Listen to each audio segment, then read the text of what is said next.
Rejection. It cuts deeper than we expect, leaving an ache that lingers long after the moment has passed. A job interview that ends in silence, a message seen but never answered, a friend who slowly drifts away. We tell ourselves it shouldn't matter, that we're strong enough, independent enough. But the sting is real, and no amount of logic makes it hurt any less. Why? Because rejection isn't just an inconvenience, it's a primal wound, one that strikes at the core of what it means to be human.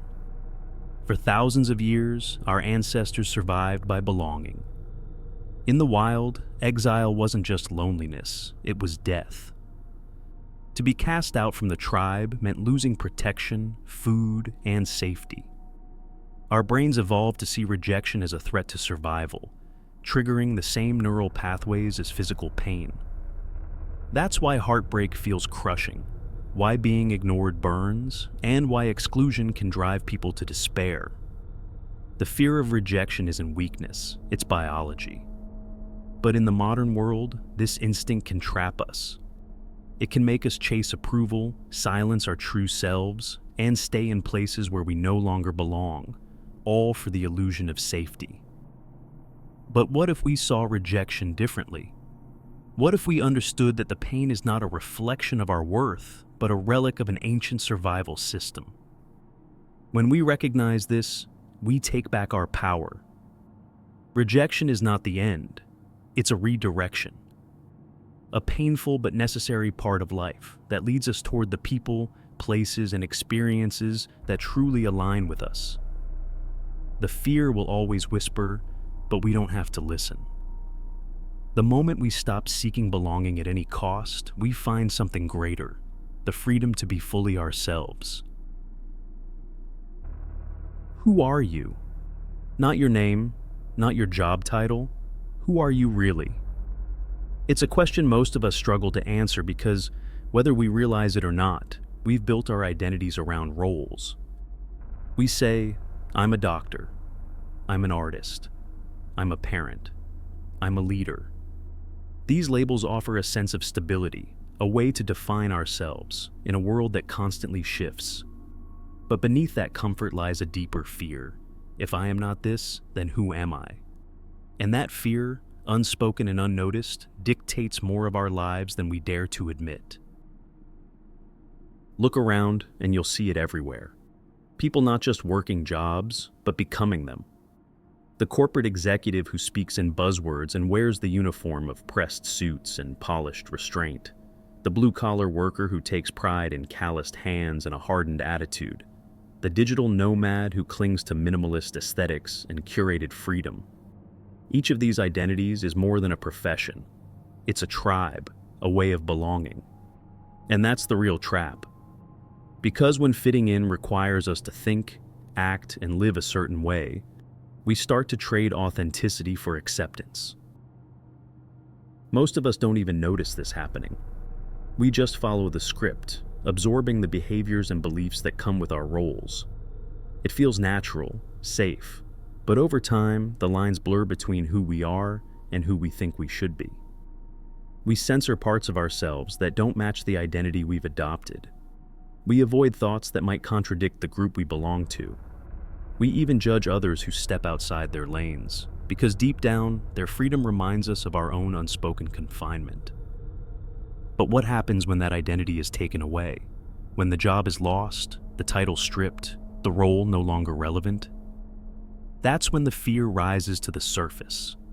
Because if we've spent our lives being something rather than being someone, we are left with nothing when that role disappears. And this is why so many people stay trapped, clinging to careers, ideologies, and social identities that no longer fit, terrified of what they will find if they let go. But there's another way. We are not what we do.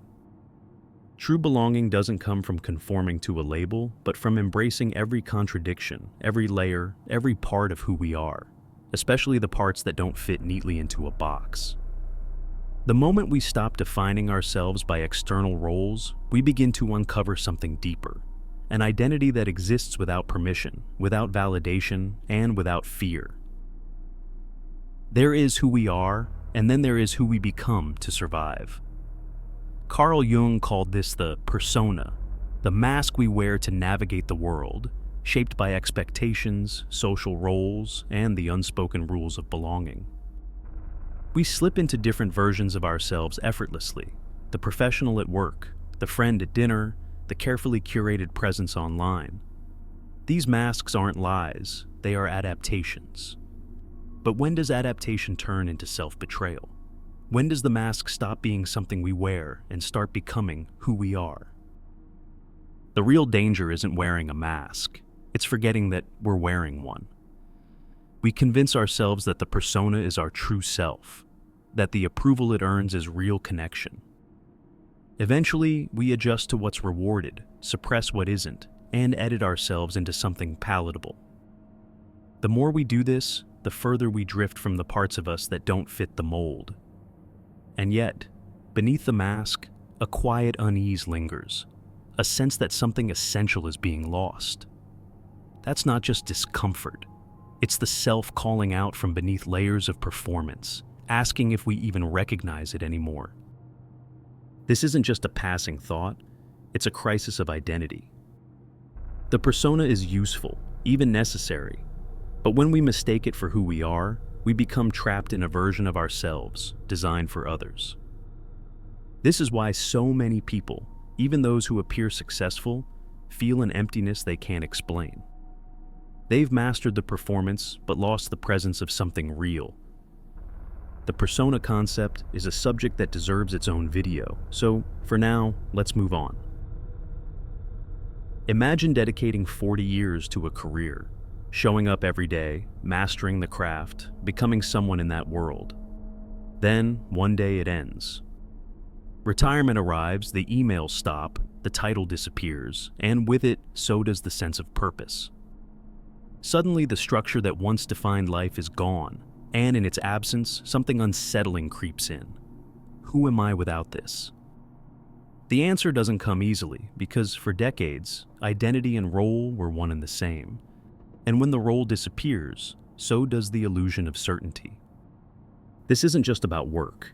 It happens in relationships, ideologies, entire belief systems. The devoted spouse who sacrificed everything for a marriage, only to feel unrecognizable when it ends. The person who built their world around a single ideology, only to feel completely unmoored when doubt creeps in. It's a terrifying realization. When we make an external role the foundation of who we are, we hand over control of our identity to something fragile, something temporary. And when that thing collapses, it takes us down with it. But here's the most insidious part. Most people sense this, yet stay trapped anyway. They feel the slow erosion of passion, the quiet discomfort of a life that no longer fits, yet they remain. Why? Because leaving the role means risking exclusion. Walking away means stepping into the unknown, where validation isn't guaranteed and where belonging isn't automatic. The fear of being nobody is often greater than the pain of staying in a false identity. So people convince themselves they are their role. They double down. They silence the voice inside that whispers, "This isn't who I am anymore." But if a role can be taken away, then was it ever truly who we were? If an identity crumbles the moment it's no longer reinforced by others, was it ever real? These are the questions worth asking before the mask is ripped away. Because at some point, it will be. And the only way to survive that moment is to have something deeper underneath, something that isn't dependent on titles, relationships, or external validation, something real. We all want to belong. It's wired into us, stitched deep into our survival instincts. But too often, that need for connection comes at an unspoken price, the slow, quiet sacrifice of who we really are. We shape ourselves to fit, adjusting our words, our beliefs, even our dreams, just to secure a place within the tribe. And yet, true belonging is never found through self-abandonment. Because if you have to shrink to be accepted, then what's really being accepted isn't you, it's the mask. Rejection feels dangerous, but it isn't. It only holds power when we believe it threatens our survival. But look closer. Does it? A person walks away. A job moves on. A group doesn't accept you. And yet, you are still here, still breathing, still whole. When you realize rejection doesn't define you, something shifts. You stop chasing approval.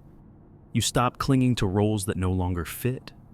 And in that space, real confidence is born, not the fragile kind that depends on status or validation, but the kind that comes from knowing I am more than any single identity. I exist beyond the labels, and that is enough. So, wear the mask when needed, function in the world, connect, play the roles life requires. But never mistake the mask for your true face. Because the moment you let the world define you, you hand over the key to your own existence. And you don't have to. There is a way to belong without losing yourself. A way to walk through this life fully seen, fully known, and fully you. The path isn't about rejection or rebellion, it's about choosing yourself first. And when you do, the right people, the right places, and the right life will follow.